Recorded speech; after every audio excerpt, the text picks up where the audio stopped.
कचूमर निकाल दिया था अर्जुन का, जिसके रथ पर स्वयं भगवान कृष्ण बैठे हों, ध्वज को हनुमान जी लेके बैठे थे, तब भी अर्जुन की इतनी हिम्मत नहीं थी कि सीधे कर्ण को मार सके। कर्ण से बड़का दानवीर कोई नहीं था।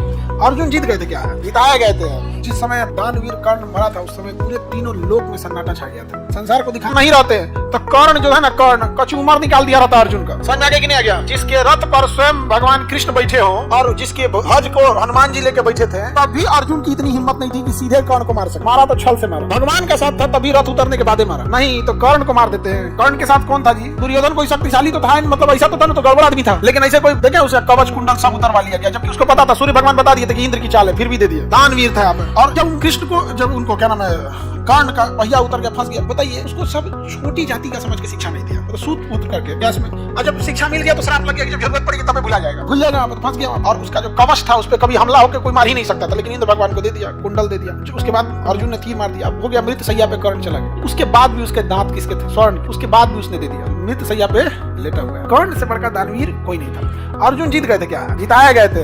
जिताए गए थे, नहीं तो उनको तो व्यवस्था करते थे। अर्जुन जब तीर मारते थे ना, तो कर्ण का रथ 20 हाथ पीछे चल जाता। इतना बल था अर्जुन के तीर में, 20 हाथ पीछे जाता था। कर्ण मारता था तो अर्जुन का 2 हाथ पीछे जाता था। अर्जुन मुस्कुराते थे, कृष्ण भगवान से कहते, देख रहे हैं हम मार रहे हैं तो 20 हाथ जा रहा है, वो मार रहा है तो 2 हाथ जा रहा है, लेकिन कृष्ण भगवान को कहे ना, हनुमान जी बैठल है, सृष्टि का निर्माता मैं बैठा हूँ, फिर भी वो 2 हाथ पीछे कर दे रहा है, सोच हट जाए, बोल हट जाए, मार के तो धज्जी उड़ा देगा कर्ण का। तो जब भी अर्जुन की चर्चा आएगी, कृष्ण भगवान आएंगे, क्योंकि जिताएंगे। तब दिखाना था संसार को कि देखो, तुम चाहे जितने भी बलशाली हो, अगर तुम्हारा अत्याचार बहुत बढ़ जाएगा तो भगवान आके तुम्हें हरा दे। वो यही दिखाना चाहते थे, वरना उन्हें भी पता था जिस समय दानवीर कर्ण मरा था, उस समय पूरे तीनों लोक में सन्नाटा छा गया था। और कृष्ण भगवान ने भी कहा था, मतलब लोग भी कहा जाता है कि अर्जुन भले महान थे, जो लोग इंसाफ के लड़ाई लड़े थे सब स्वर्ग में जाएंगे, लेकिन कर्ण जो था देवताओं के साथ बैकुंठ में बैठेगा, स्वर्ग से भी ऊपर का जगह बैकुंठ।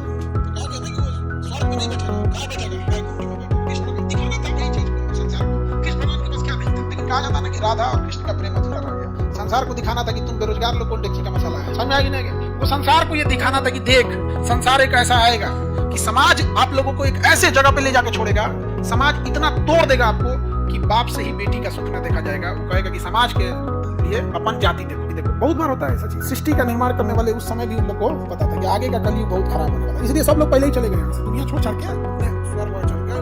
मोबाइल के जमाना में तो आना नहीं है। अरे आजकल कलयुग में कोई देवता